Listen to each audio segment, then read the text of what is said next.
as I'm in this Oval Office. What up, everybody? Welcome to Ubermeme or Ubermeme with Metamax, and that's so much better than Betamax. It's the new format. Yes, it's the hypertape.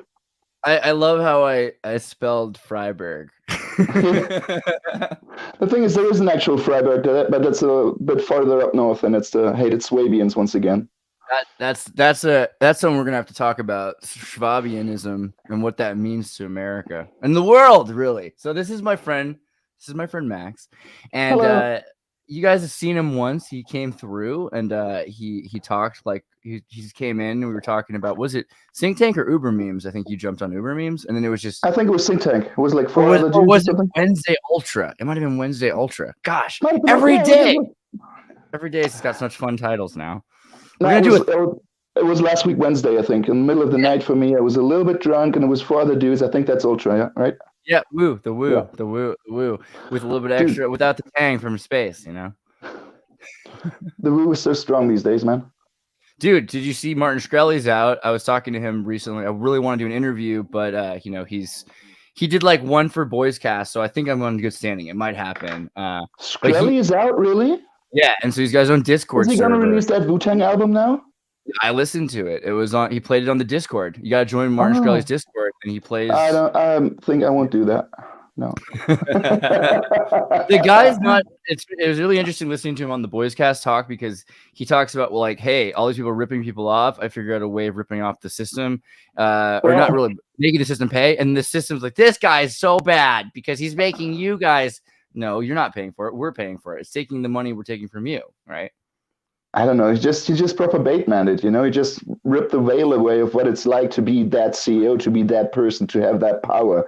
He just like de-Disney-fied the Wall Street guy, and I think it's about high time for that. Like, there is no, you know, we're going to talk so much about pop culture. It's fucking amazing. But did you notice that there's no contemporary banker? And if there is, he's always like glorified, like Christian Bale and what's it called, The Big Short. Yeah, and like he's like this borderline autistic, whatever, Asperger's dude, and he figures out the algorithm and he gains that shit for like gajillions of dollars. That's everybody's hero. Yeah, that's what we all love. Somehow he's a hero, you know, or like that fucking Scorsese pile of shit that everyone loves, that Wolf of Wall Street. Yep. I fucking hate that. I fucking hate that movie so much because it's just like. It's so unsubtle, you know, just like, love this capitalism, dude. Even you see him portrayed as an asshole, but holy shit, look at those parties. And there's that blonde chick. And like, you're trying to appreciate like how it could happen to this guy, that it was such an enticing devil's deal that he allowed himself to. It's this Scorsese deal of, I'm just documenting the truth, like in this flamboyant, non-documentary way that's Hollywood as fuck, and like that works for the mafia, but not for fucking financial CEOs. It's just, you know, I don't want to see that Wall Street fucker glorified. I want to see that dude from New Jersey who just offs fuckers and has this like real estate scam going on and talks in Italian accents. I want to see that dude. But we do that. We take every criminal and make them every movie glorifies everybody. There's that Marky Mark movie that's kind of like came out around The Big Short, where they just rob somebody, make him sign away his identity. You know, they beat him up, rob his house, make him. It's a true story. Like some guy in the 80s was like not very good at making money. He wanted to get involved with this rich guy to like do investments with. The guy didn't do it, so he just beat him up and made him sign over everything he owned. It took like 10 years for him to get his property back. So I mean, awesome. And they've got Mark Wahlberg playing him, so they definitely glorify, you know, the worst of behavior. But the thing is, for me, like if you look over the years or over the decades, what kind of gangster gets glorified? If you walk like from Bonnie and Clyde and Thelma and Louise and the pulp gangsters Tarantino did in the 90s, and Catch Me If You Can, like Spielberg, this con artist, he's so fucking elegant and so like just gaming the system in those really fucking clever and elegant ways where you can't not root for him, you know. And they made Bonnie and Clyde like Clyde's like a closet homosexual in the 70s film, you know, and like added all this weird Yeah, these weird levels to it to make it, because it was anything that's going on in real life is too far out of the realm of a cocaine fueled film producer from the 70s to understand. So they have to bring it back down to a level they understand. That's how Ezra Miller got into The Flash. You know what I mean? It's just things that they can relate to and sympathize with. Okay, can you explain that Ezra Miller situation to me? Because I have not been keeping track. I keep hearing the name popping up and the movie getting delayed, and he's like in some tabloid news that I never click on. But they are. They, yes, of course. Welcome I don't want to America. Yeah, yes, of course. But I haven't been keeping track of that. Same as the Amber Heard, Johnny Depp thing. It's, I'm out of that loop of that's a special taste of reality TV, because that's all it is. It's reality TV on a different schedule. It's not linear TV anymore, but it's got the same sex appeal as a reality TV. And I tapped out of this Big Brother style reality shit a couple of years ago. So I always just get the headlines and I don't click on the bait, I never get the full details. Man, is reality TV getting that good that I don't even recognize it as reality TV anymore because it's just social propaganda? What do you call paparazzi? It's social paparazzi, but it's so good. So I was just thinking, Anne Hesh, right? And you saw the videos of her like wailing and she's like, don't put me in the elevator. It's like, even though, let's say you just got your adrenaline shot or whatever they're putting, that could happen, but it's an interesting thing to happen simultaneously to this. And the Ezra Miller thing is just a test of American freedom, I think, right? It's just trying to teach us all. And Ezra Miller is going as far as they can go. And it's amazing. Yeah. And they've got a cult and they're a pedophile and they're mind controlling kids. And it finally comes down to their robbing a liquor. Are they HIV positive yet? No, because that's because I'm reminded of the Charlie Sheen circle, and the Charlie Sheen circle was very similar. This public like borderline or bipolar breakdown that just went on for months and months, totally unchallenged. And people say, "No, this is fun. I'm gonna buy tickets for the roadshow, man." Interesting. That dude literally did a roadshow of his own mental illness, and people were like, "No, I'm gonna buy that $80 ticket front row. I'm going to listen to Charlie Sheen ramble on high on coke while totally insane. Yes, please. Yes, please." That's not a bad idea, but no, I think Ezra Miller got arrested. What do you mean not a bad idea? That's literally what Charlie Sheen did like 10 years. Tiger Blood, man.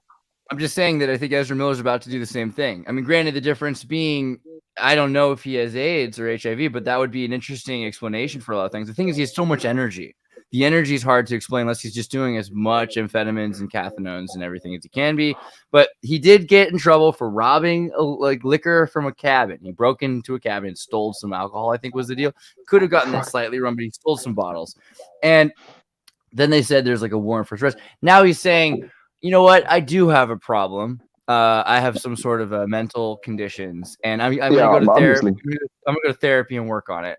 And everyone's like, "That's so brave, wonderful. You're going to do what you have to do now." And I just like, wow, is this guy Sam Hyde? Like, how does he keep getting away with it? It's amazing. Yeah, just if you want to do therapy, just do therapy. Shut the fuck up and let us come back when you're better, Yeah, right? Like, well, and stop that public meltdown shit. There's a trail behind the guy of things. It's like, how do you repent society? Do you have to? I mean, I don't know. But hasn't this been going on for months? Like, I remember there were stories when he was like still on a shoot in Australia or something. It's like a trail of madness and destruction he left like almost across half the globe in the last year, 15 months. I don't even know. Actually, Quarter Black Garrett's been covering it a lot more than I have, but he's got some good stuff on it. It's funny. I mean, to me, I'm like, what am I supposed to care about a crazy guy? Like, I lived with crazy people all my life, but this person is literally hurting people, the family. It's kind of a weird situation. I'm very curious about what's going on with the Stockholm Syndrome youth. There's this Native American girl who he Stockholm Syndromed into loving him or something. That's what the allegations are. And she was like 14 to 17. And now she's like, I think she's above 18. Like, I think they did something where they kind of tried to follow the rules there or something. So I don't know, because at the same time, you've got what is his name? Ryan Reynolds. Who's the other one who looks like that? Dane Cook. Dane Cook's 52 with his satanic young girl, who's like, she's 18 or 20 or something, but they're all doing the same thing. They're all like, hey, girls, I just saw this picture and I posted an APM of an Afghani teenager and an American teenager. And there were some lame comments. There were some people that were like, "Oh, this is because one person's partially a person of color or the other." And I'm not gonna tell you which one because I didn't even notice that. That wasn't the point. And it's really like there. Oh, that's better. Yeah, there you look great. I like that. No, that's a lot better. Okay. I don't have one of those fancy ring lights, but I can make do. I should get one too. We should all be fancy. But the difference was that the girl from Afghanistan looked happier, and the girl from America looked like she was suffering from post-traumatic stress syndrome or disorder from perhaps years of American high school trauma, and also TikTok trauma, my dude. We have TikTok trauma now. TikTok trauma, and so someone said there's like an increase in mental illness in young people because of TikTok, because it's like this mind virus that gets transported inside those bubbles. Yeah, and jerking. And they start having like this physical tics or like Tourette's and stuff like that. And it's just because they infect each other with 30-second mind viruses they share. You can't have named it TikTok on accident. It's called TikTok because it's just a matter of time before it gives everybody autism or seizure. Like this is tics, nervous tics, man. But I was saying just a second ago, TikTok. What was it right before that? The girl. The PTSD. So American high schoolers have more PTSD than Afghani high school students, which is an interesting claim. Some people would say that's crazy to say. Other people, less and less people would say that's crazy to say. No, listen, if you think about it, it's pretty obvious because right now in Afghanistan, you have the Taliban. So girls can't get to school. So the risk is if I go to school, I get shot. But if you're in the US, the risk is I go to school, I get shot, or I get socially ousted, or I get mobbed, or I get fucking graded on a fucking sliding scale of standardized testing or whatever. So the threat levels are much more numerous. Afghanistan, there might be a fucking Taliban with a Kalashnikov, but dude, that's just 1 of 10 in a US high school. That is so real. Seriously, they have a simpler life, and that we're like, listen. There's an intro I did want to do, so let me do the intro, so all of this doesn't sound as fucking insane as it does. But I know you like the pop culture similarities and the little like synchronicities and all that. Yeah. And here's one that I feel really stupid for because in like almost 4 decades of my life, I never figured this one out. But can you tell me the nickname that the Germans had for the British in World War II? I don't know. What were they? Not limeys or something? No, what? The Tommies. The Tommies. The Tommies, yeah. And you know what the nickname was that the British had for the Germans in World War II? Not the Krauts? The Jerrys. The Jerrys, yeah. The Jerrys. So you got the Tommies and the Jerrys. You got the cat and the mouse. You got the fucking cartoon. And that's what I wanted to say is that everything, even something as horrible as World War II, somewhere in it has the grain of comedy, has the Tommies and the Jerrys, the cat and the mouse and the fucking Walt Disney and, all of that. So whatever I say tonight, as fucked up as it may sound, like high school in Afghanistan, less stressful than in the US, it's always like the core of cartoon and of satire that I'm trying to get at. So don't take anything. My core interest is the pop culture, and that makes anything a little cartoonish and a little Space Jam, I just want to pull this up because just want to fact check this, and it's true. Why are the Brits Tommies and the Germans Jerrys? I'm sure they're going to come up with some excuse, but the point is, yes, they are. I don't care why. Yeah, it's the Tommies and the Jerrys. It's the cat and the mouse. And I've been thinking the same about the Top Gun. Tom Cruise. That fucking what's the name of that plane? The F-14 Tomcat. It's just a cartoon cat in the sky. The Tomcat. Wow, that's crazy. But you were saying, in terms of pop culture, like what are the things that have been driving you crazy or you've been thinking about that you mean by that? Exactly. That's what I teased when I got on last week, the thing about German cargo culture, because I remember you had that dude on with the strobe lights, that hypnagogic therapy, whatever dude. And you had that other dude on Raphael. Yep. And you had a brief stint on what is the war on drugs, and then you asked about what was the war on drugs in Germany like, and that made me think. And I was like, what was the war on drugs in Germany like? And I figured out, yes, as he said, it was exactly like the same as the US because we just bought that shit wholesale, adapted it for Germany, made it a little less exciting. We didn't have like a funny lion with a nice T-shirt, but what you had in there, we had in Keine Macht den Drogen, no power to drugs, and it's literally. But when did that start? Sorry? When did no power drugs? Late 80s to early 90s. Okay. So because by that point, the Silver Beetles had been eating German diet amphetamines and Air Force pills. Like, so basically we have this other aspect. Germany's a little special compared to everybody else. Everybody else is just copying America's program in the 80s while America's trying to sell drugs. But the drugs, a lot of them come from Germany, right? I mean, ecstasy, all these great ones. So they ended up finding out what the Germans had after the war, taking it. You got all these dudes going to Liverpool just to eat diet and speed. And then eventually that becomes built into American culture in the 50s and 60s, which changes by the time acid hits.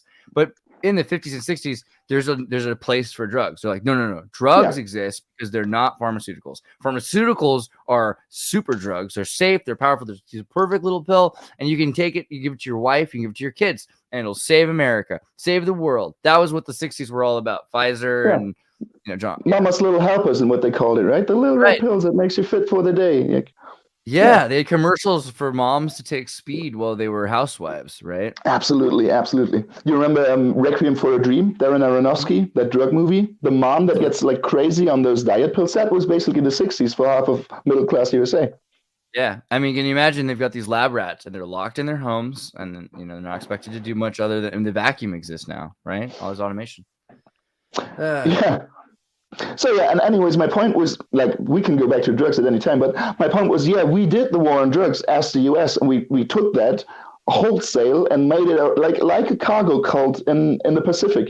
Something falls from the sky and you build it with your little coconuts and your straw and leaves. You build that shit you saw fall from the sky or like traverse the sky. You know those pictures of like those fake airplanes they build out of coconut straw and shit like that. For sure. And so basically, what we had after World War II was basically we were an occupied country, like debatable this and that. But yes, for a number of years, there was like army bases from the French, the British, the US, and on the other side of the fence, of course, the Russians and the German Democratic Republic. And so tons and tons of our culture literally got airdropped, We had those air bases like Rammstein and culture got airdropped. And they were the first that had the cool records, rock and roll. Where did the rock and roll come from in Germany? From the radio stations on the air bases. And people outside the Air Force stations just would turn their radios to the frequency of the Air Force station to listen to the soldiers' radios and to have like the first whiff of rock and roll. And like, holy shit, when Elvis came to Germany in the 50s, that was Jesus, That was literally. What was that called? The Rude Funk American sector, right? Is that right? Hold on. This is important because Americans don't necessarily know what you're talking about. I think it's worth showing them this. So the Rude Funk. Go ahead and read this. Yes. Oh, it's the Rundfunk im amerikanischen Sektor. So the American sector was the part of Germany that was occupied by American forces. You had your air bases, or I still have some of your air bases here. And you would have like army radio that the people could listen to outside of the Air Force base because it's fucking radio waves. They just transmit, They don't stop outside the fence of the air base. Right. So in other words, let's say you've got a border and East Germans aren't allowed into West Germany. West Germans aren't allowed across the wall into East Germany. But but regardless, this radio station in West Berlin here, I'm going to zoom in here so you can see this. This is East Germany. This is East Berlin. This is West Berlin. This West Berlin, you could shoot radio waves everywhere from the center of it into Poland, and everyone could listen to it. And a lot of people did. They were listening to American music. And it was a kind of, what do you call that? Like terrorism, mind control? It's not terrorism. It's state-sponsored, but it's a kind of engaged, enhanced torture. It's memetic warfare. It's media warfare. Or nowadays, it's memetic warfare. It's like implanting ideas via like subconscious, outside the official means. And dude, memetic warfare. That's exactly right. Well, so you give it it's their version of the darknet. Nowadays, you get your Tor browser, your VPN. You go to the darknet to see that shit that you think it's the government or whoever doesn't want you to see. And back then it was like, tune your radio like this or tune your TV like this, and you can get that Western shit. You can listen to that army radio or see that Western German TV station like a couple of years later. And so it's a kind of memetic warfare, and that's exactly my point. So our pop culture was implanted via army bases, and those were mostly British and American. And so that culture that got dropped here was British and American culture. And the people that grew up on that, tried to emulate it, and made carbon copies or copies of copies, like the Xerox quality goes down with every iteration. So something drops into an airbase and gets copied a bunch of times, and somebody like tries to sing it in German or tries to translate it and whatever, and it just becomes shit. And so in the 50s and 60s and 70s, there were so many like German cover versions of international huge rock songs and pop songs and whatever. And they were just like, that was all they could do. They couldn't emulate the style or get something out of the new wave that was happening. They could just do like carbon copies in German, "Oh Schatzi, ich liebe dich," instead of "Oh honey, I love you," or shit like that. Right. And that has been going on forever. Like, we have to do a little jump back into the Second World War, because Hitler did something very, very unique with German culture. Like, he reinvented it with all of the Germanic roots and the symbolism going back to the old Germanic god. Sorry? Tatarian roots, if you want, even. Well, I think it's an important distinction, because it's not like he said, "Hey, you guys have to be yourselves," right? And because Germans, a lot of the time, they look like you. They don't look like they look like Hitler. They don't look like blonde, blue-eyed. Oh, there are in the north. There are some. There's also some redheads. But it's like he's picking something external to make German, so Germany becomes a thing. Yes. It's an external myth that he like amplifies and ameliorates and like tries to spin this very Germanic. You see it in the Albert Speer buildings that he did in Munich and in Berlin. You see it in the Olympics. You see it in the Leni Riefenstahl. This very neo-classic, Germanic, neo-Roman, whatever, like style of Germanness, and that basically reconstituted the self-image of this country and what people saw as German. Right. And then he lost, and then all that shit was like just fucking taboo. If you try to use this kind of aestheticism of this culture, of this way of putting out the human form or whatever, all anti-Semitism and all like symbolism against other races aside, just the way, like Triumph of the Will, just the way she aestheticized that human body in motion and in sports. And which is ironic, because she also did the Nubian, right? Like Lena Riefenstahl did she did the Nubians. She probably physically did the Nubian, but she photographed the Nubians as well. She was really into Nubians, and so this idea that she wasn't just like a racist, No, she was into the form, but you could still say that she probably looked down at the Nubian and didn't see him as the same on the social scale, but she was There's still... no way she could look down at them. They're about 3 feet taller than her, but maybe. Yeah, but you know what I mean. But still... I think they picked Leni Riefenstahl to do Triumph of the Will. Germany did, because Goebbels did, because he knew that the idea of the movie should be, hey, Germany has a bunch of weak and weakened men after the war, and we need to show a strong man. And there's only 2 people that could do it right. One, Eric Roms, right? Like the gay could do it, but also women, because women, if you're not a man, you see a man for what a man is to you, to society. And so for her, it's this idea, okay, we've just been defeated economically. Let's have the triumph of the will of the people. And it's this propaganda film, and it's kind of, whatever. But it is only possible to do an Ubermenchian aesthetic that clearly, if you're not one, if you're a woman, if you're not an Uberman. Yes, exactly.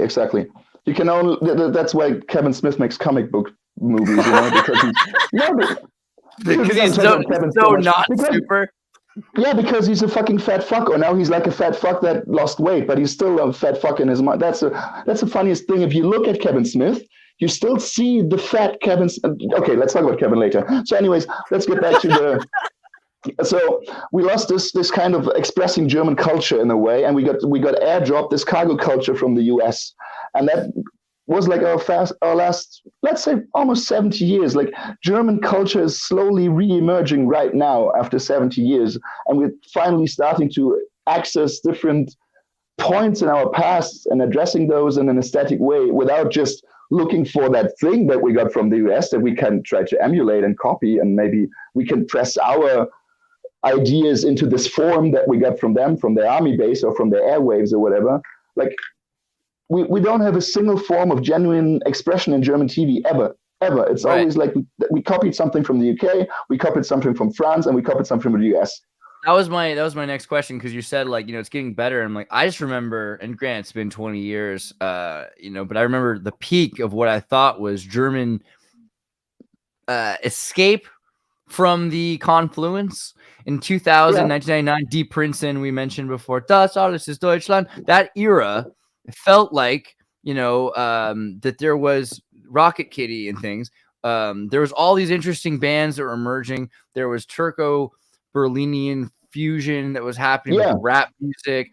But then there was also 150 Top USA on MTV. It was 2 hours at least of just American music, most of which I had never heard as an American, because I don't watch that stuff. And it was just nonstop printing into German kids. Is that gone? Is it better now because of the internet, or what?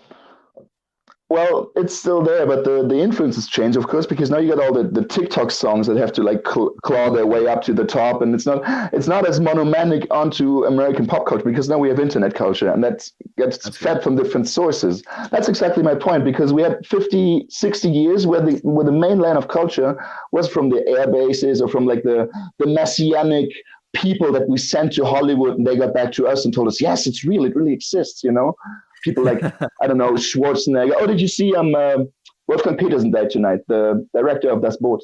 No. Yeah, he did Das Boot, In the Line of Fire. He did a bunch of really big movies. Outbreak, the Corona movie. Yeah, but he died a couple hours ago. What happened? Oh, he's old, I guess. But that's horrible. It was cancer. He was sick for a couple of years, I think.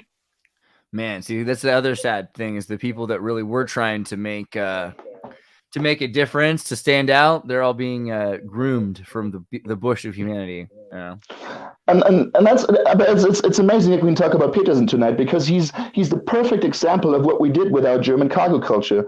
We took someone, or like, not we took someone, it happened that way, but he was a very talented guy, and he used the American formula of the blockbuster movie, brought it back to Germany and made Das Boot, which was an expression of German. Oh, am I still there? Dude. Yeah. Can you see me? Okay, but the camera's frozen up for me. Oh, I was just pulling up the picture for Wolfgang Petersen so people could see. Oh, right. Oh, okay, all right. Oh, okay, no, that's fine. Sure. Yeah, he died tonight, or last night, I'm not sure. And so he took the American blockbuster formula, pulled it back to Germany, made Das Boot, which was an expression of Germanness, and which was like a try of like reconciling with World War II, and like showing that trauma from a German side of those poor innocent dudes inside that fucking submarine. They were just following orders. It was their own personal drama. There's no politics. There's no flag. It's just kids in a boat that are being forced to do this, whether they understand it or not. It's exactly. Yes, and so it was a very let's say rather unique expression of Germanness, and like trying to use that blockbuster formula we took from that cargo plane, and he made something German with it, and then he had success with it. Then he went to Hollywood, and what did he do then?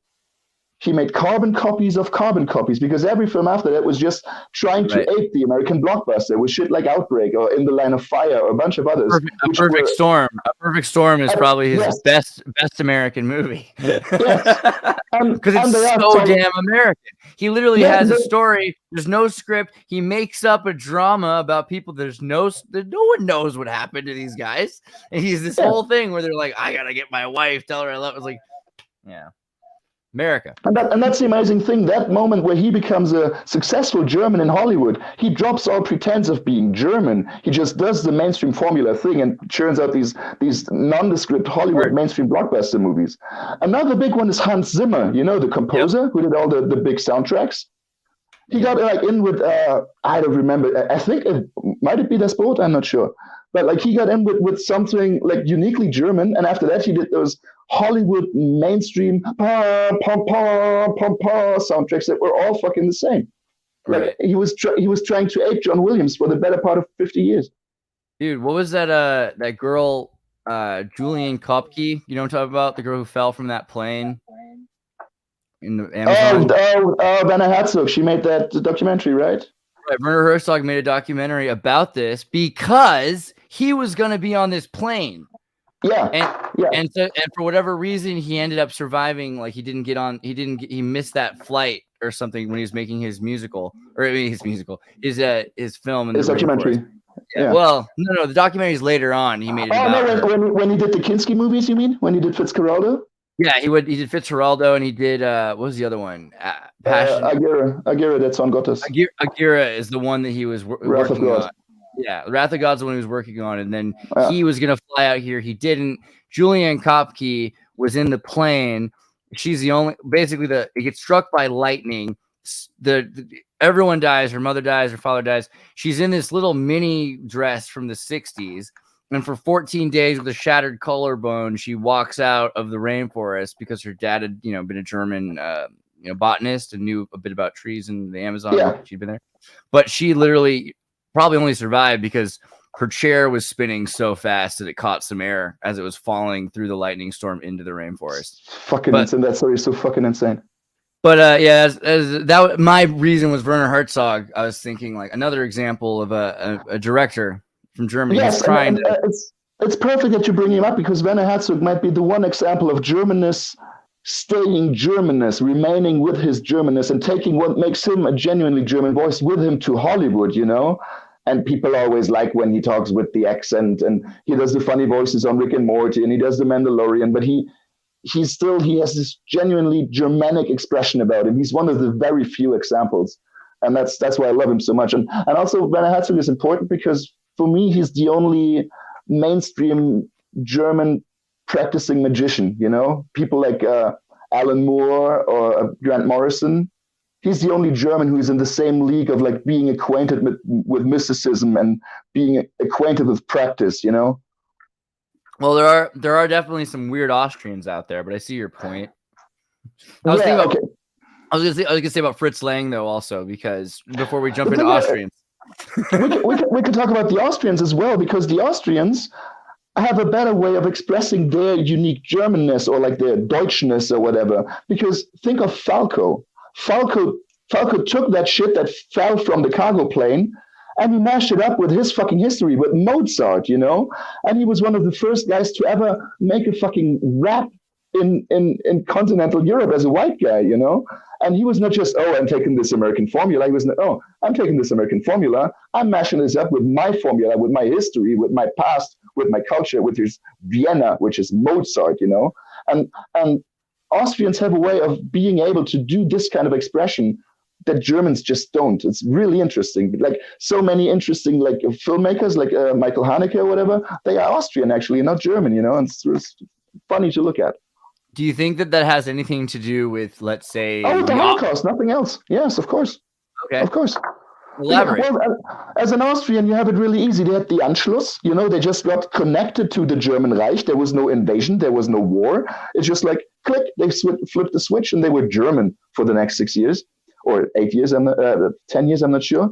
And there was nothing they could do. And they're like, dude, prove me wrong, but I have no recollection of some kind of Austrian resistance, No. Oh, but there is that scene in The Sound of Music, but it's not real. Well, The Sound of Music, of course.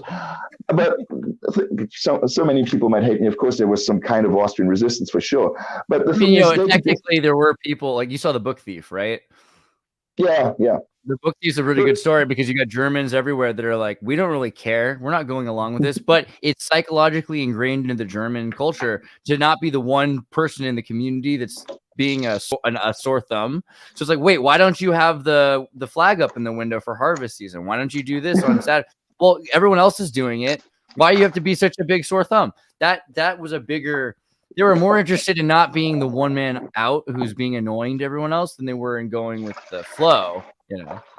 Yeah. And what you said earlier with the Prinzen in early 2000s, a little dent in like this cultural shame that Germany had, or still has, was the Soccer World Cup 2006. Because that was like the motto for that was Die Welt zu Gast bei Freunden. The world is guest at a friend's place or whatever. Right. And so it was like this kind of global reconciliation with Germany. So everybody, let's get in here. We're just playing some football or some soccer, sorry. So it's just like, we can be nice hosts, you can have a good time in Germany without being like burned at the stake.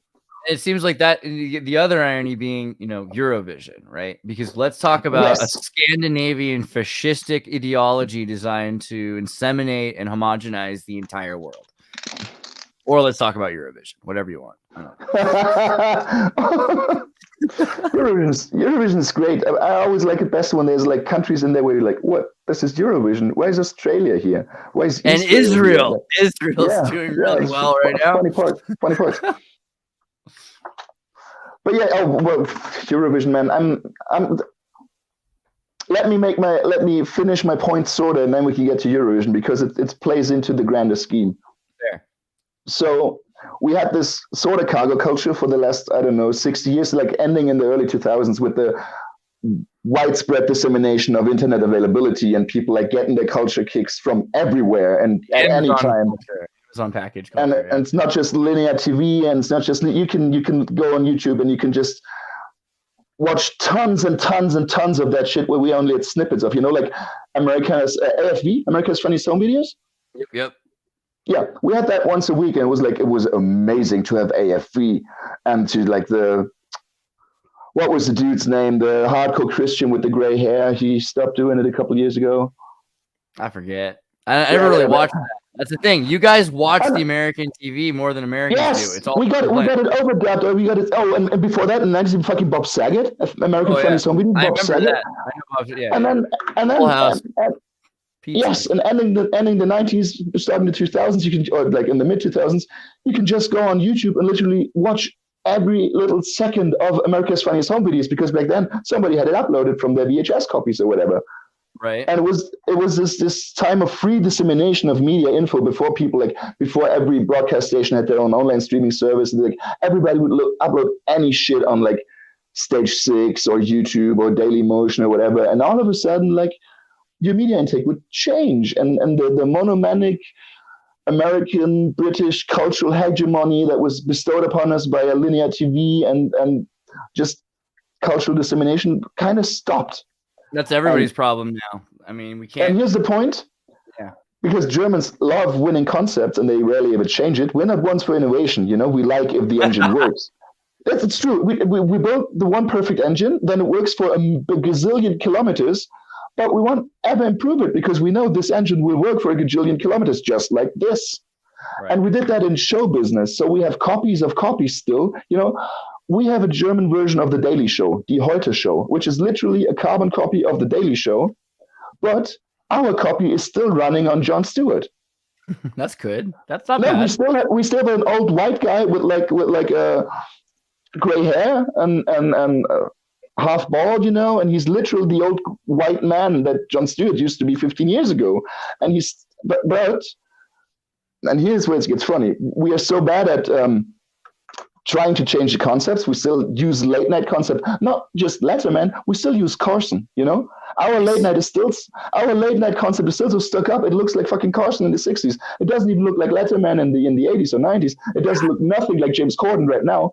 I gotta move to Germany because you guys get it. That's the thing. If something works, don't break it. Yeah, but here's the thing: they still use those concepts. But the politics change, and now they're trying to do the Daily Show with the super woke, super left, super inclusive, super gendered, super LGBTQIA plus 2S, or whatever. But it's still the dude that looks like Jon Stewart, and that's so funny because the all of a sudden the roads don't intersect anymore. It's like you look like 20, 30 years ago, but you do the shit from like 5 years ago. Our discourse is still 5 to 10 years behind. We're doing the shit that you did on Twitter in 2016. We're like 3 years after Gamergate, practically. Literally. That's the sad thing, because it's like, okay, America has moved to this format out of necessity. I remember working at CNN. They used to just be like, people are going to watch it because it's on TV, so we can do what we want, and then people will learn to love it. That's not the same. Like for me, my show gets more or less views depending on, because there's so many things going on. People are going to choose what they want to do. If they're liking it, they'll watch it. If they don't like it, they'll go away. There's no way I can just force people the way CNN did it. And the same thing with German TV, maybe. They're trying German to TV is so much worse. We pay taxes for our state-funded TV. We have those same as the BBC in UK. We pay the license. Oh, you pay the license for that TV? That's what we do as well. And it's not that cheap, bro. It's like, I don't know, close to $20 a month for TV that I never fucking watch, for YouTube content that is state funded that I fucking loathe. But I pay like I don't know, almost $200 a year for my state TV. And that's why they can still push the agenda. And that's why they get stuck, because their formats still look like 20 years, 30 years ago, but the agenda looks like 5 years ago. And that doesn't intersect properly, because you can't let Carson like do an interview with Trump's person. You know, what's that look like? It doesn't work. It doesn't work. So you can't have a dude doing the Carson do the modern policies of interviewing trans persons and being super inclusive. It just looks fucking weird. And we got that problem everywhere in German media, because we're so stuck up on the old concepts. Wow, it's so weird. So you have to hold on to, you have to conserve the old tradition without, because you're German, you can't lose it, but also be fully embracing of all new things. The modern policies and cultures of neoliberalism. Yes, that's how it works. And it doesn't work. And it's really fucking interesting, because the cracks are showing everywhere in Germany. My God. So wait, you remember, how old were you in like 2001? Is 2001 your EU time, basically? End of the 2001 is close before I graduated high school, so to say. Yeah, and that's kind of the end of the mark. Sorry? When did the mark end? When did they take the mark from your people? Oh yeah, 2001. Yes. Yeah. So like, do you remember 2002? Like over a period of 14 months is when it slowly got phased out. So what was that period like for Germany to be swallowed up into the economic union so transparently? It was super weird, because some prices changed immediately. Some prices haven't changed to this day. And some things just worked in a way we basically lost half of our money, because with the euro is 1 euro is 2 German Deutsche Mark back then, you know? And so basically, if you had 100,000 mark in the bank, you was pretty fucking rich. You were like set to buy half a house or something. But overnight, there was like 50,000 euros. And then over a span of 5 to 10 years, the buying like capabilities of those 50,000 vastly decreased. And some of those things went really fucking quick. Like I have one, like we're going to stay in pop culture, because pop culture makes it the easiest to understand. When I was 14, I went to my biggest concert yet in my life, and I went to see Metallica. And that was 75 Deutsche Mark, which if you round it down is roughly like 37 euros or something. Or let's say 40 euros. Let's be nice with it. It's 40 euros. And then it was 2001. Yes, 2001. Yeah. Must. No. Maybe 2002. Sorry? It was 2002. No. Yeah, exactly. I got it. I got the concert scripture. So anyways, I saw Metallica in 1997 for roughly 40 euros. And then in 2002, I moved to Cologne, which had like a bunch of cool venues, which were smaller, but where you like could see cool concerts basically every week. And the base level of pricing for those concerts was around 36 euros. So every single concert I saw after the switch to the euro was about as expensive in euros, and if you do it in German Deutschmark, was about as expensive as seeing Metallica with like 70,000 people. And that was like small venues, 1,000, 2,000 people and shit. And I saw, I don't know, Massive Attack or something like that, or Air, or the Foo Fighters, which were not that big back then or something, which played like 2,000 people venues. But still, like the Foo Fighters in 2001 was the same as Metallica in 1997. And just from a pop culture standpoint, that doesn't make sense. Yeah, and I remember going to Germany then, and they had like TVs that were better. Yeah, they had telephones that you had RFID chips, payphones, and in some people's houses, not everywhere, but you could stick your own phone card in. And yes, exactly. I mean, you guys are from 2127. I don't know what it is. It's just you're from the future. And then all of a sudden, I've been to Germany since then. Where did all it change? Yeah, it didn't just stop progressing. It regressed. All that stuff's gone. What I mean, yes, some stuff just vanished, and some stuff just didn't progress at all. Like if you look at connectivity, how well the internet rates are in the country, we're like I think number 17 in Germany, in Europe, inside the European Union. Germany is number 17 when it comes to internet availability and connectivity. That's fucking insane. Mind-boggling. What the heck? Yeah. Man. That's countries like Slovenia and Estonia that have way better internet than us. Yeah. So what happened? So basically, it's just the money got cronyism, just lobby work, and people in the 90s stuck on the copper cable and subsidizing the copper cable to make their friends richer. It's cronyism, which also like feeds back to American lobbyism, because Leo Kirch, and he was like in bed with Turner, I think, and it was like this media conspiracy thing in a way. And Kirch was stuck on copper cables for his TV distribution, and so the entire country got stuck with the copper cables. And once we needed better cables for telecommunication, all we got was copper everywhere. Wow. And there were proper plans, like in the mid-90s, there were proper plans to start using glass fiber all across Germany. And they just didn't do it because the fucking millionaires in charge were like, oh, let's keep using the copper. Wow. Yeah, so it's super fucking retarded. Strapped and trapped by oligarchs. Yes, man. Absolutely. Yes. So, I mean, I remember one time you told me you're at a discotheque and, you meet a girl and you're both dancing and the song's in English, although I'm not sure if the song was from an American or if it was just that they were singing English. And you're talking to the girl, and then the girl starts speaking to you in English, or you guys go through several languages before you realize you both are German in Germany and could speak German to each other. Why aren't we? And it was weird. Is that right? Like, is that a good way to describe that, or is that what happened? I don't remember the story anymore, but I think I think that it rings a bell. It's something about the German shame. Like, we don't want to be perceived as German, or try to avoid being. Again, it's like the shame, being perceived as German in your Germanness, and that's where like brings us back to what we talked about before the show started with the Butters episode on South Park with the Hawaiian shirts. Right. Germany has 16 states. You know what the 17th state is? It's Mallorca. It's Mallorca, which is a Spanish island in the Mediterranean.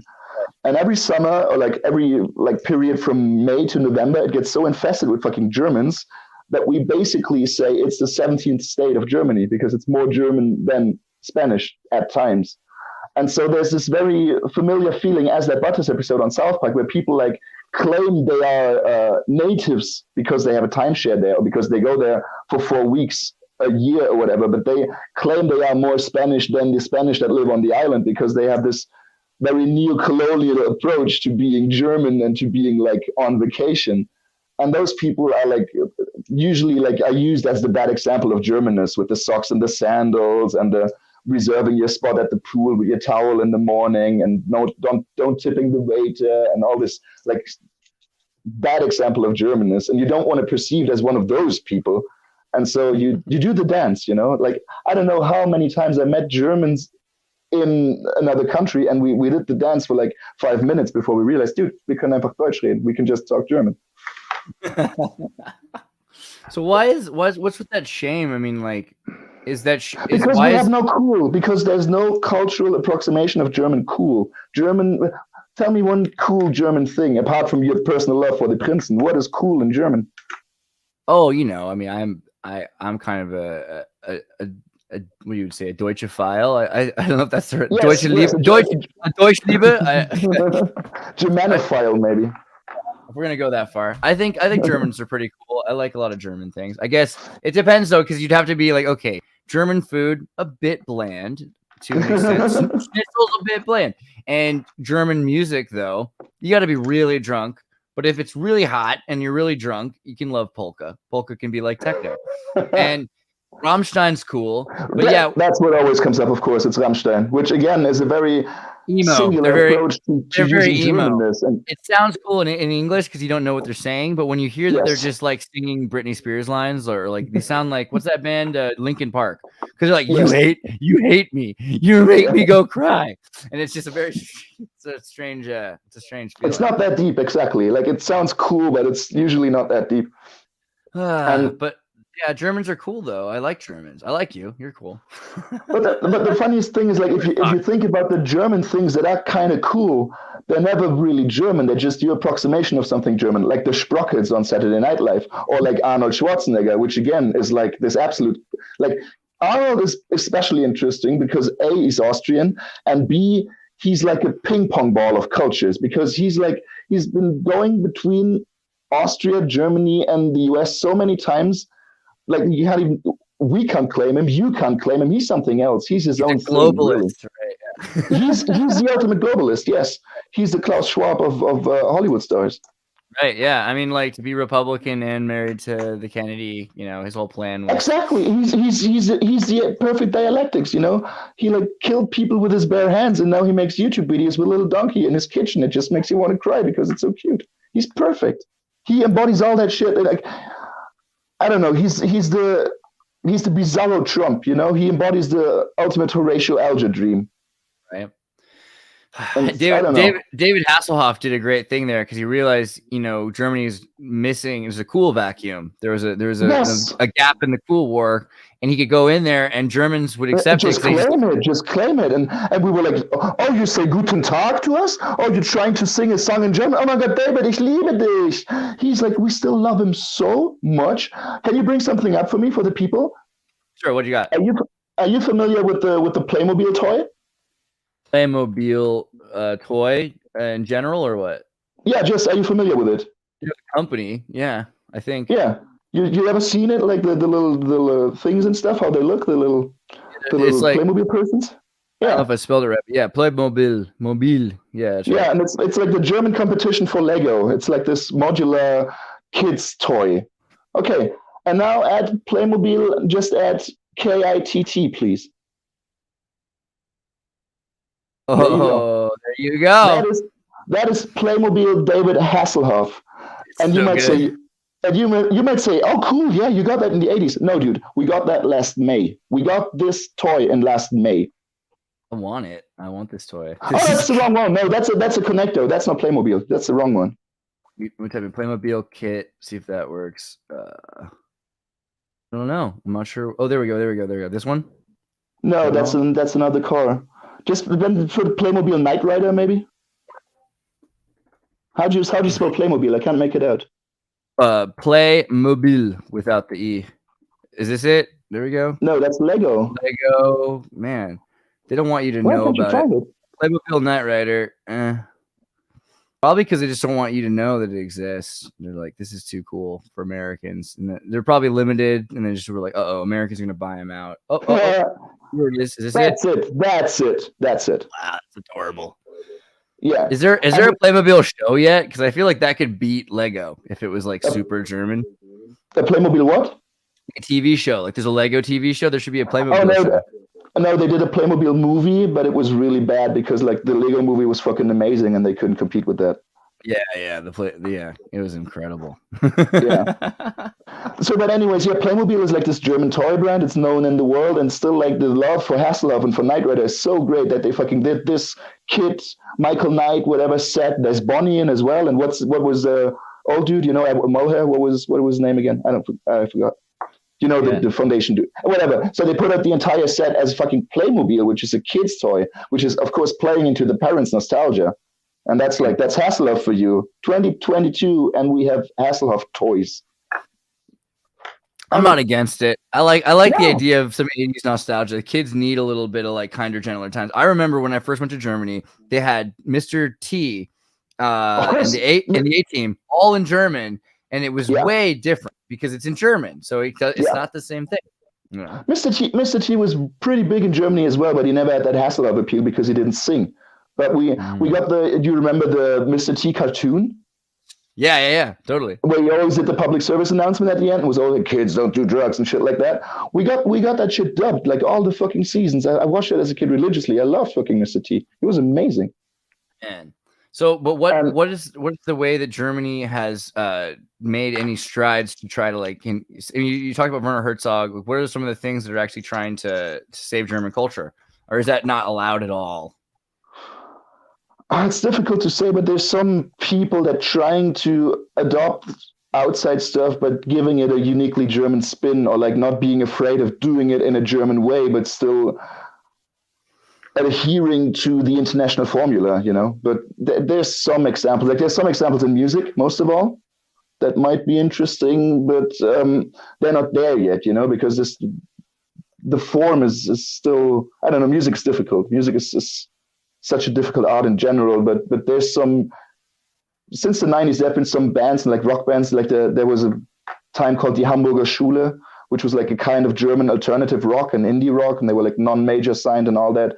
And they tried this kind of post-Nirvana, grungy, garage expression of feelings and of vulnerabilities and of like, I don't know, stories of their Nazi granddads and all of that in a way that was interesting and unique. And then, of course, you have total outliers like Kraftwerk, you know, people that just go into their field and, again, build a German engine out of it and just this shit won't break for the next 100 years, because that's what Kraftwerk did in their electronic. Like, they didn't add anything to the genre per se, but they build a kind of electronic aesthetics for them that will work in 100 years still, you know? Word. Yeah, Kraftwerk's amazing. Actually, that's a good point. There is a lot. So that divergence of possibility that hit Germany when it was like, hey, the 80s are here, 70s and 80s technology is going to be available for people. There's going to be solutions, right? And that's what I felt. I mean, you had mini disc players in 1999. You know, Germany was way more about the very future forward. Minidisc was super big in my circle of friends. Like, I didn't have one because I was a poor fucking kid, but the way you could like, it was the first version of the playlist, you know. It was the evolution of the mixtape, because the mix, like, I made a bunch of mixtapes in my youth, and it's a fucking hassle.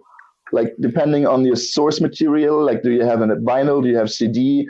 Did you copy it from the radio on another cassette? Do you need a double deck and all that shit? Like, making mixtapes sucks. Let's show the kids. I don't think the kids even know what a mini disc is, but a mini disc is this tiny little disc that went in a Sony player, and they were just awesome. And you could hold like 650 megabytes. So it was close to a CD. You had like, I think 60 minutes or something, 60 to 70 minutes of playtime, which was amazing.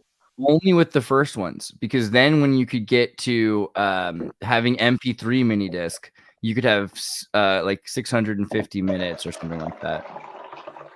Oh yeah, really? Okay. Yeah, the digital storage versions were like way better, and so they came out in like 1998, 1999, and there was a Sony codec you had to use to record it with.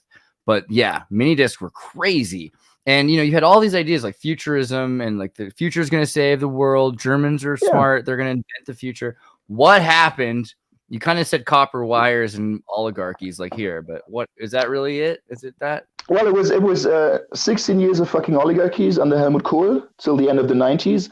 And then there was this like small social democratic push across Europe. You know, it was Tony Blair in the UK.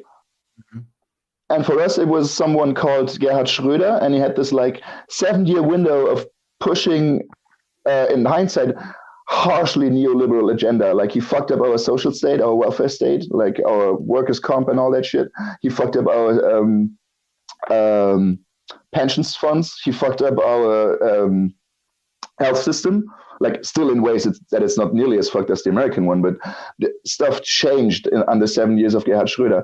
And then once he was done, and he liberalized so many markets and got so many people in that just went against the people's interests, they got 16 years of Angela Merkel and nothing fucking happening and nothing advancing at all, and just doing this policy of, hey, the engine is still running. Why should we interfere? Why should we change? Why should we look if the oil or what? Like, let's put in some oil, let's put in some gas, let's just don't stop the engine right now and look if everything's still fine. And now there was like this little hiccup with the corona and with the Ukraine and all. Now we're starting to see what that fucking engine has been doing for the last 16 years of running, and that maybe it's time to do a fucking general overhaul. That sums up the German like problems, I think, in a nutshell. Like, let's get back to Hasselhoff for a second. We got him with the fall of the wall in like late 80s to early 90s, and we got 2022 now, and we still think he's the dude, he deserves a fucking toy set 30 years later. Hasn't there been anybody else that could like fill our coolness void? Like, I take an American dude, yes, but does it still have to be Hasselhoff? Some Munchinian troll Nix TC, I'm just kidding, says Trezor, which I think is a pretty good band, right? Isn't that right? And then Bergen. And then Bergen. Oh, he's talking about clubs. He's talking about nightclubs. Oh, clubs, okay. Because then he sounds like something you would say. He's like, this dude doesn't know amazing parts of his own. Like, we've all been to the Buddha Bar in Berlin. Calm down. All right. I don't know. We've all done drugs in the club, man. Yeah. Oh my God, it's the Berghain. That's bullshit, man. Fuck off. Yeah. Isn't it weird? They think that because I like bright lights and loud noises and I like pretty girls. Yeah, but like, I don't know. Like at a certain point, it's just it's like they're using it. It's like it's a hamster wheel to keep their citizens at bay, right? And this is go ahead. Sorry, I'm just wanting to say I don't know. I'm just over my electro and dance phase. I'm very close to 40 now, and I've been to those, not all those places, but I did all my life. Yeah, I did my fair share of clubbing and of like clubbing with substance-induced psychological states and all that shit. And yeah, okay, that's nice, but that's not German. It's not an expression of culture. It's not something you can export. It's not something you can be proud of. It's something you can tell to somebody not German in like 5 minutes. Oh yeah, Berghain. That's just look at this. You'll understand what my culture is, dude. It's a fucking club. They play electro. They fuck on the dance floor and they do ketamine. It's not that deep. Yeah, I mean, you can get that in China too. I remember when I was dating a German girl that, and she was also from Stuttgart and was living in Berlin, how excited and proud she was of the riots, because she's like, look, isn't this great that we're throwing cop cars over, we're making a protest that's going to be listened to by the state. Okay, yeah. Wrap your head around that. What was it? Was it the classical 1st of May in Berlin, or was it something else? I think it was. I don't know. This was 2016, 15, 16, something like that, probably.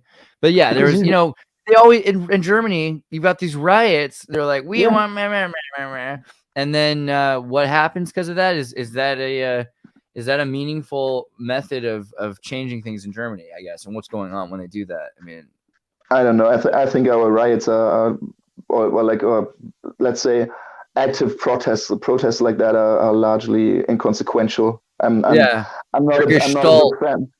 Yeah, I'm not a big fan of Antifa and like, I'm not a big fan of identity politics in any way. I'm not a big fan of political theatrics. It doesn't matter if it's Trump delivering a pizza or if it's some Fridays for Future activists gluing themselves to our Autobahn. It's theatrics. There's a stage, it's set, and you're doing a play. It's not policies and it's not politics and it's not changing anything. Right. I see a bunch of kids whining and then they flip a car, which the state pays for with tax money anyway. So it's not that big of a deal.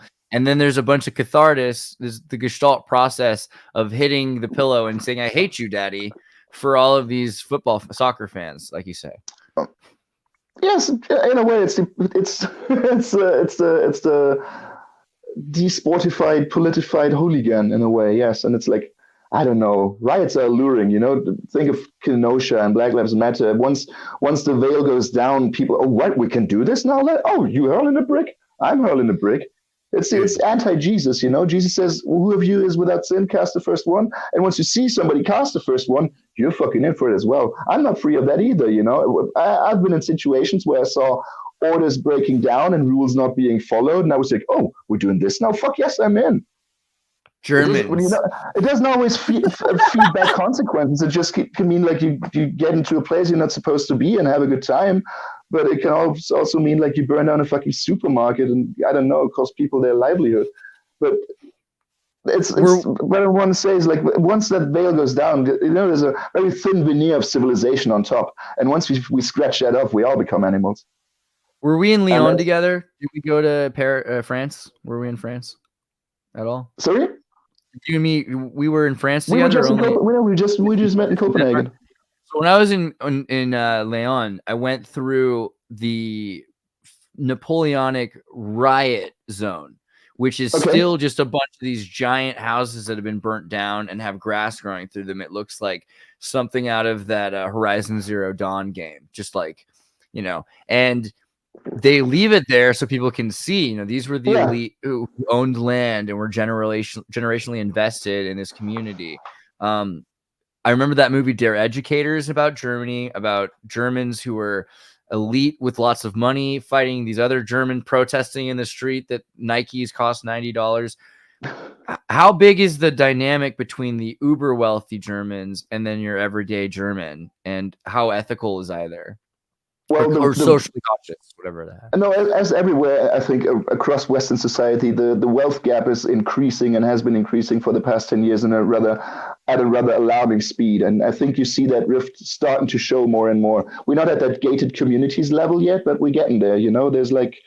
There's just like parts you don't have access to anymore as a normal person, or like parts where you're told you're not welcome very quick by public or private servants that just say, okay, this road ends here for you. Please turn around. Could you put that camera away?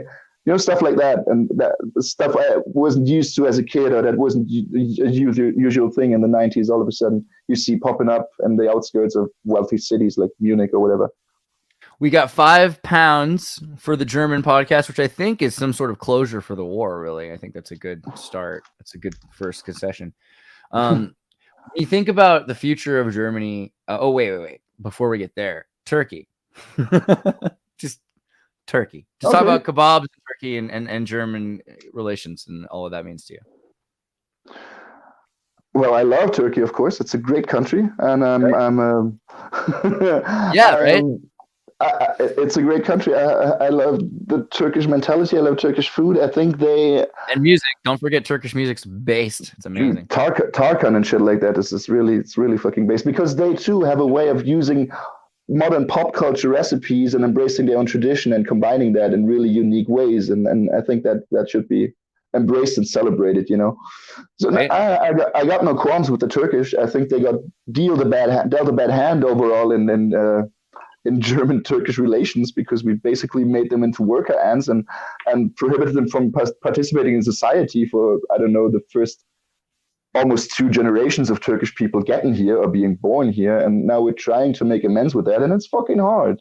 And then, like, Turkish people in Germany is not Turkish people in Turkey. And then you get to international relations and that Erdogan stuff. And he's really fascinating to me.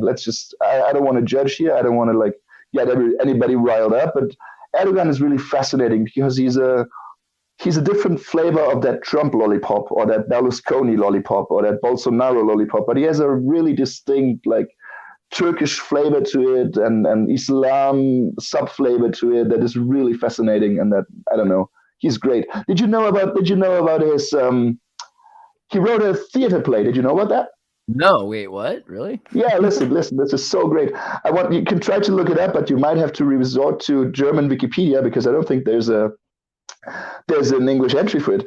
But in the mid-70s or something, Recep Erdogan wrote a theater play. And it's called, listen to this, it's called Maskomya, which is short for Mason, Communist, Yahudin.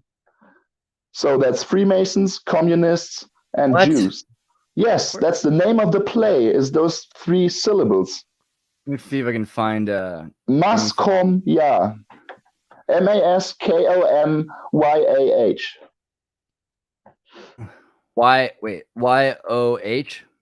Yah. Maskomya. Okay. Erdogan. Erdogan. Maskomya. There we go. What? Okay. This sounds pretty interesting. So a Masonic communist. What was the other part? Yahudin, Jews. There you go. Masons, communists, Jews. And that play is basically outlining the 3 main foes he sees for the greater Turkish or Osmanic state. He lined that out in a play in 75. It's amazing. Wow. Oh my God. Yeah. So that's something worth, I'm going to have to find a copy of somehow to read. But do you know anything about the story? The story is, it's about this, it's very Ayn Randian in a way. It's about this oligarch or this large tycoon in a way. He has this factory or something. And his son goes away and then comes back and sees the factory falling to ruins because there's agitators among the workmanship, and they talking about unionization and about communism and about all that Maskomya stuff, And so the son basically lost his faith in Islam, I think, and the son comes back and basically has to reinstate the kingdom of the father in that factory and basically find his own Muslim faith at the same time. It sounds really amazing, to be honest. By the way, yes, Piano Gigger, it is pronounced Erdogan, although when I have to spell it out, I like to pronounce the letters as I'm typing to make sure I do it right. And I always have a hard time with that G with the funny symbol over it. Americans. Okay, but Turkish people, this is an important thing because Americans do the same thing with other people. It's funny when people talk about discrimination and racism. America is so discriminatory. They don't even care.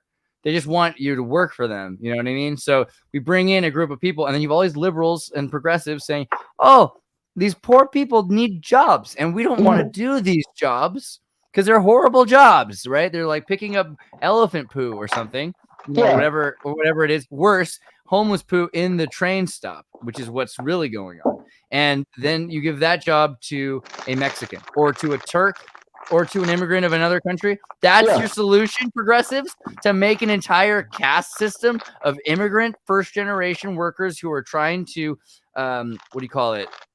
harmonize or adapt. They're trying to adapt and take away the privilege or the opportunity to adapt by creating a class in society that exists solely to do the jobs other people do not want to do.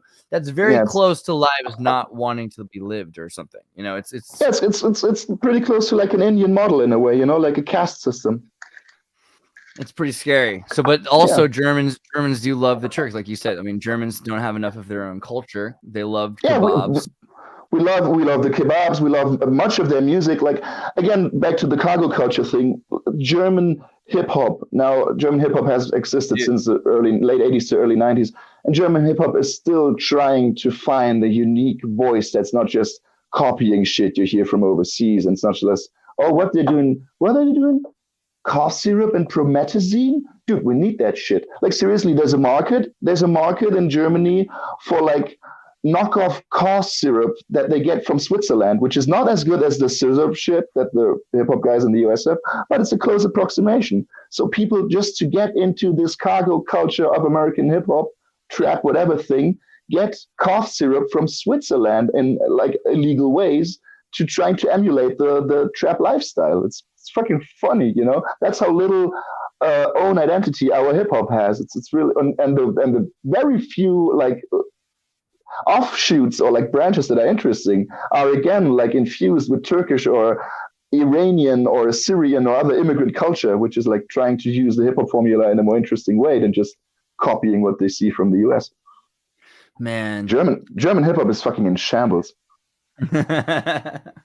Well, I mean, Germany in general, though, you've got this to this point where you're forbidden from certain things, and there's the other day someone said, what was it? It was Transhausen syndrome, and that's an Americanism, right? Because you take Munchausen, you take trans, and you create Transhausen. It's a Munchausen disease where you think that someone in your family is ill, but you're thinking that the illness they have is, body dysmorphic disorder, or that they are. Brilliant. So, yeah. And the thing is, you're not the first German I've heard who said that, not about the concept, but the word itself. Because the German's like, oh man, the first thing he said to me, my friend, oh man, I wish we could have done that. And I'm like, what? It's like, Germans. Like, what do you mean? Well, we can't make up words like that. Like, you cool Americans, you can just make slang. You can make Transhausen. We can't do that. Yeah. No. Is that part of your ideology? You think it's controlling your mind is like logic and language? No, I think I have a rather unique approach to my language, so I think I'm allowed to play with it. But in general, we are not making up the slang. We're not forming culture. Once again, we have to shoot it across the pond to you, then you shoot it back to us with the veneer of cool. It's like with that little... No, listen. What is Uber? What is Uber? That's nothing. That's a German prefix, and we just shot it across the pond, and all of a sudden, it's a fucking billion-dollar company, and it's one of the coolest ways to express yourself, like 10 years ago as a youth. Everything was Uber 10 years ago or something. It was so Uber that a company approximated it as their fucking name. What is Uber? It's over. It's nothing. It's literally just German for over, but all of a sudden, it's cool. What? Isn't it kind of beyond, or above all, over? Yeah. That's the thing too. I feel like Germans will argue maybe slightly more about the specific definition of above versus over or something like that. Yeah, but it can be like over in a physical way, it's just over the other thing. One is further up than the other. That's Uber. That's all it is. So I had a dream a while ago that Trump ran for office again, because it's like things are getting worse and worse and worse in America, and it's just so much more enticing. It's like all he has to do is say, I'm not gonna do this. I'm gonna stop 87,000 IRS agents. I'm gonna stop. All I gotta do is stop everything you guys are doing, and most people would vote for me. I feel like that's his MO. But I had a dream that. Stop? What do you mean? What do you mean stop? Well, so everything that Biden's done. So as soon as Biden came to office, he did 17 executive orders. Oh, right, okay. Right. So if he just stopped all of the things that have been going on, that was what he did in the first place. But now it's even more accelerated because they're trying to pick up for the time lost during his administration. If he did it's that, like a tug of war, right? Didn't Trump get in like with 18 or 20 executive orders, and then like Biden reversed like most of them, and now it's like a tug of war when you're just trying to extend the time that you get to tug at the rope. Right. Yeah. Well, that's kind of another thought, though. I mean, about unitary executive power. But do you think that America, we're constantly trying to say, hey, America, you got to be careful. You could end up like Germany in the 30s. Hitler's so bad. Trump could become a cult of personality figure. He's already picked certain people he likes better than other people. What do you think about the reality to the accusations? Because there are some people saying in Germany, hey, we didn't expect this to happen. You should be careful. Is there any reality to it, or is it just complete ad hominem to scare us?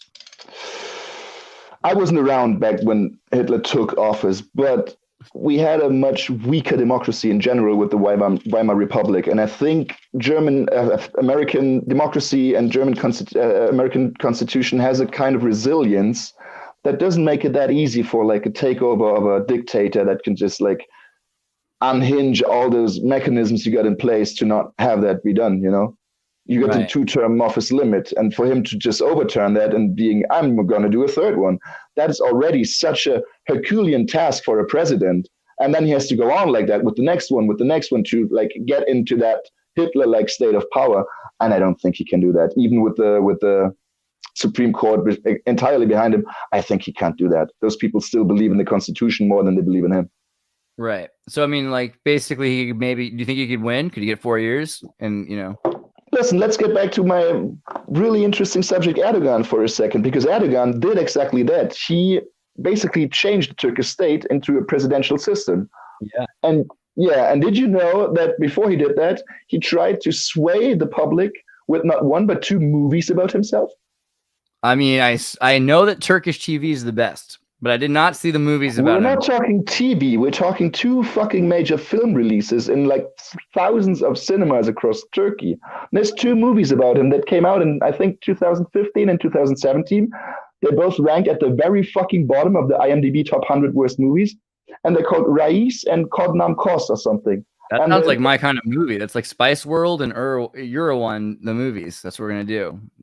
Piano game. Listen, the first one I think is called Rais, R-A-I-S. I think that way you could find the other one as well.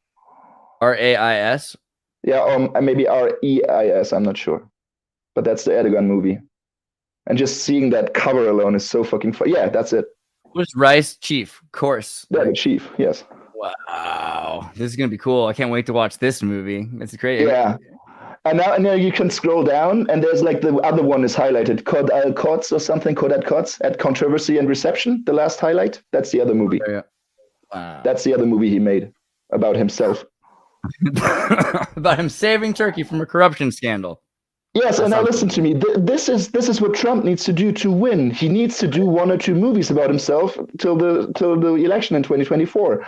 Like this really great Hollywood blockbustery like dramatization of January 6th or of his starring Ryan Gosling as Trump. It needs to be Ryan Gosling or somebody like that. No, you need something a little older. You want the late Trump. You don't want to do the 80s magnate thing. You don't want the Wolf of Wall Street. You want to do like this, Nixon Frost kind of stuff about his time in office. And you need somebody with some gravitas. And he does this really weird Trump biopic about his first 4 years. And people look at this picture and they're like, holy shit. Yeah. Okay. Right. That was what it was like. I want 4 more years of this. This, in my opinion, is the Trump formula to make it. Just make that movie. Lean into your Erdogan. Do your own unique popsicle flavor. I definitely maybe do a hip hop album.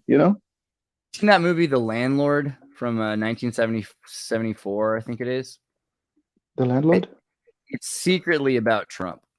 It's a movie directed by Hal Ashby, and it stars, what's that guy's name? You know what I'm talking about? What's his name? Oh gosh. Starring, where is he starring? Bo Bridges. Bo Bridges as Trump. which is funny because there is like a conspiracy there somewhere for some people with head injuries. But the movie itself, you've got a landlord whose parents are rich and he's not super duper rich yet. You know, he just lived, but he went to the projects of New York City and he buys project houses of these inner city people that are kind of poor. And he starts dealing with voodoo and Black people's like inner culture and the waspy white people and the hippie parties and everything like that. It is a marvelous movie, but it is literally, I found out, written about Trump because it said, yeah, this guy went and bought a bunch of the Lower East Side with his dad's money, and he's going to be famous someday. And that was Trump. And this movie is all kind of about that. But it is the young Trump movie. And it's not about him being super wealthy. It's about him coming from a wealthy family and all, but about him working with poor people and being less discriminatory than the other people who wouldn't let other people live in their buildings. You know, do you think Erdogan is do you believe in secular Turkey the same way as secular Germany? Do you think they're working towards that? No, not at all. Erdogan is a covered Muslim, hardcore Muslim, but he didn't like he knew when to bite his tongue, like mostly knew when to bite his tongue. But if you look at his early career, like he's deeply tied with a rather strict reading of Islam. Nice. That's pretty good. Yeah, like he's affiliated to some branch of Sufism. You can look it up. You can see what other people are. I can handle Sufism. It's the Shia that want to kill Kurds or something. I don't want to kill Kurds. I kind of like Kurds. Yeah, well, it is Shia Sufi, of course. Yeah. I looked all that up in preparation. I was so fascinated by Erdogan, really. Those two movies and that theater play, I really want to see it. But it's like, it's so brazen and it's so like, it reminds me of Berlusconi in Italy, like 15 years ago and shit like that. And I think that is like, Trump is brazen in a way, but he's not honest about it, you know? He's like a nagging child. And he's not like, he's not that Trump that shaved Vince McMahon's head, you know? Right. Yeah, he doesn't lean into the wrestling persona. That's what he has to do. He has to say, I shouldn't have gone along with the flow so much, and I should have been even more annoyingly like hardcore. Even more of a troll. Yes, exactly. And the thing is, which is the trajectory for those people. Like, look at Jordan Peterson. You have to lean into the troll after a certain amount of time, because otherwise you lose your allure. People treat you as mainstream, or say, oh, you're one of those, or you're glowing, or whatever. You know, you're counter operative, whatever. You're here to weaken the movement. And Trump has to be careful. Like, he has to lean into what he is in a way that's not as cowardly. You know, he's very fishy in a way, very mafia, very Teflon Don, very John Gotti. Like the people he learned it from, the Gambinos and all that. He learned being fishy from the best people who ever were fishy in the history of New York. Right. Well, okay. So I think we're hitting up on our time, but I want to do this again soon. I have other questions, and I want to focus on all sorts of things. So this is kind of going to be kind of an opening to the Sprockets show that we're working on. But I want to say also the future of Germany. So what do you think is going to happen to Germany in the next 20 years? We're going to have like another 4 to 8 years of social democrats fucking things up further, like we had with Gerhard Schröder in 1998. And then people will be so fucking fed up that we get another 15 to 20 years of the conservatives keeping the engine running. And I think during that time, the engine will just blow out in a way that's so fucking spectacular that we can't even foresee it yet. I'm not talking like this fatalist civil war shit or like these doomsday scenarios. I'm saying this shit is so fucking out there we can't even conceive it. You know, it's like aliens landing or like, I don't know, a volcano erupting in the middle of our country where we didn't even know there was any form of volcanic activity. Like it's going to be a super freak accident. Yeah, I think that's true. Do you think there's anything that can be done? The thing is, on a social level, that's what I mean. Like it's like we're going to have a George Floyd that's like 10 George Floyds. Yeah. And do you think there's anything that can be done? I mean, because it's like Back to the Future. Is there anything that we can do to change the timeline there? The most important thing is that we would start to talk with each other again and to like learn to not accept but tolerate differing opinions. You don't have to accept them. You don't have to like include them. We don't have to create spaces for every opinion, but we can like learn to tolerate them and leave them in their spaces and not being super intrusive about other people's opinion. Be like, no, you can't have that, or you can't have that here, or whatever. And like try to talk about why people have the opinions they do, you know, where it gets fed from and what is fueling their beliefs, and not just reverting to this I don't know, Twitter, subconscious, TikTok, dopamine feed, instant reptilian brain replies. It's just there's no cognitive activity anymore. It's just there's a signal, triggers a response. My brain is not even involved. I see something I don't like. I start typing out there. Oh, fuck you! You're fucking wrong. I am fucking right. It's reflexes at this point, and we have to get back from reflexes to actual like cognitive action again. And I think in all walks of life, it doesn't matter if we're talking economy or politics or saving the environment or all of that shit. It's just we're too stuck in ways and in instant reflexes that don't like actually look at the things we do and like take pause, stop that motor for a bit, look at is it still okay? Can we even like this is the thing. If we stop the motor, could we even restart it? Or is that shit beyond fixing? And so we just have to keep it running all the fucking time. You ever had that bad PC in your life where you're just like, I can't reboot this motherfucker for shit. I'm going to leave this motherfucker run until the fucking heater, what do you call it? The fan blows out. The fan blows out, but I'm never booting this system down again. Fuck you, Windows update. Go away. And that computer, in some instances, has been running for 15 years, and the question is, if you boot it down, will it boot up again? And I think our systems should be resilient enough to be rebootable, and I don't think they are right now, and that's what fucking scares me. Yeah.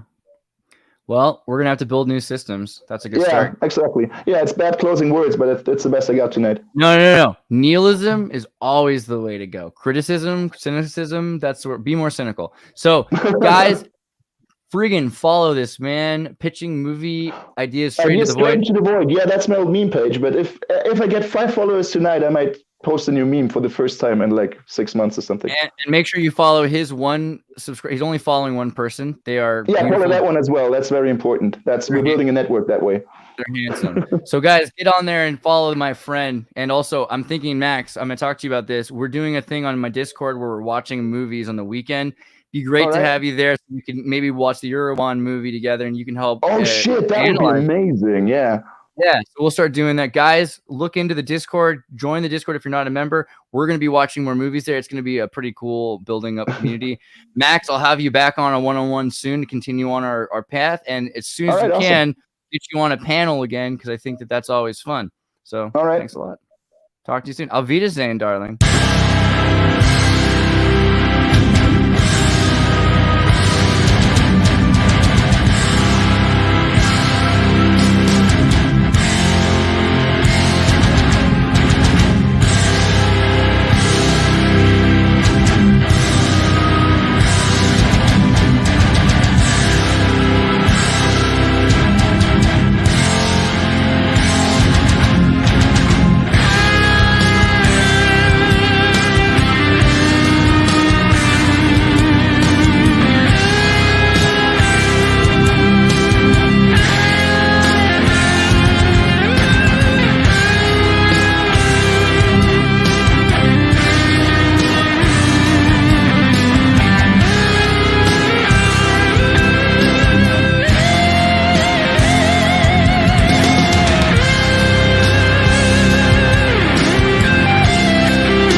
So long as I'm in this Oval Office.